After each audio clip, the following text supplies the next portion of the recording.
বলছেন হালুয়া রুটি খেলে ওই রাতে সুন্নত আদায় হয়, সাঁঝের বেলা খেলে। হালুয়া রুটি কেন খান জিজ্ঞাসা করলে কয় যে চাচা জানেন না রাসূল দাঁত ভেঙেছিল উহুদের যুদ্ধে। আচ্ছা ঠিক আছে, তা আপনি কটা যুদ্ধ করছেন? করি নাই। আচ্ছা ঠিক আছে, হুজুর সুন্নত আমল করলে সমস্যা কি?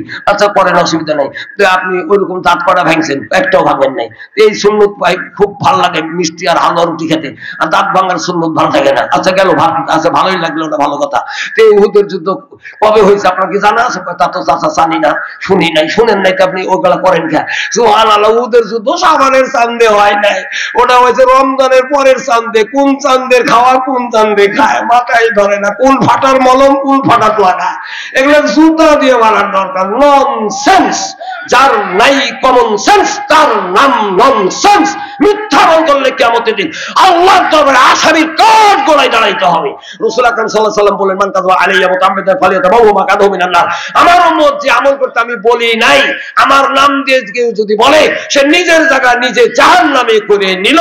এখন বুঝে নিলেন কেন জানে হাদিসটা বুখারী। সাবধান, তিনটা লোকের জন্য জান্নাত হারাম। যে লোকটা দুনিয়াতে নেশাখোর হবে, আর যে লোকটা বাপ মার অবস্থা টুপি বড় বড় মাথার দিয়ে ঘুরতেছেন, দাড়িতে মেহেদি ঘুরছেন, বছর বছর হজ করেন বা উমরা করেন, কাপড় এক হাত ছাড়ি বেড়াইতেছেন, কিন্তু বাপের ধরি মারে, মাইক ধরি মারে, বাপের গালি দেয়, মায়ের গালি দেয়, বাপের ঘাড়ে ধাক্কা, মায়ের ঘাড়ে কিল মারে, আবার কয় তোর বাড়ি থেকে না বের করে দি ভাত খাবো না, তোরা থাকলে তোর খবর আছে। রাসূল আকরাম সাল্লাল্লাহু আলাইহি ওয়াসাল্লাম বলেন, যে ব্যক্তি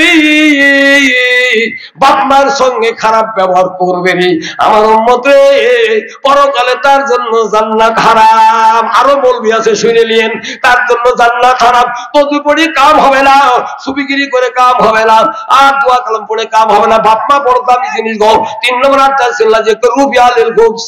ভাই এসে গেছে, প্রধান বক্তা, আর ওয়াজ আগানোর সুযোগই নাই, আগেই বলে দিয়েছে শর্তের পরে। আমার ভাই মোহাম্মদ বিন বাসির ভাই এসে গেছে, তা আমি শেষ করলাম। আল্লাহ ভাগ্যে রাখলে হবে 3 নম্বর, দায়ুসের জন্য জান্নাত হারাম।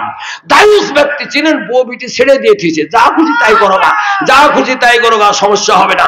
এই বলে যে ব্যক্তি দুনিয়াতে ফ্রি স্টাইলে বউ বিটি ছেড়ে দিল, তার জন্য জান্নাত হারাম।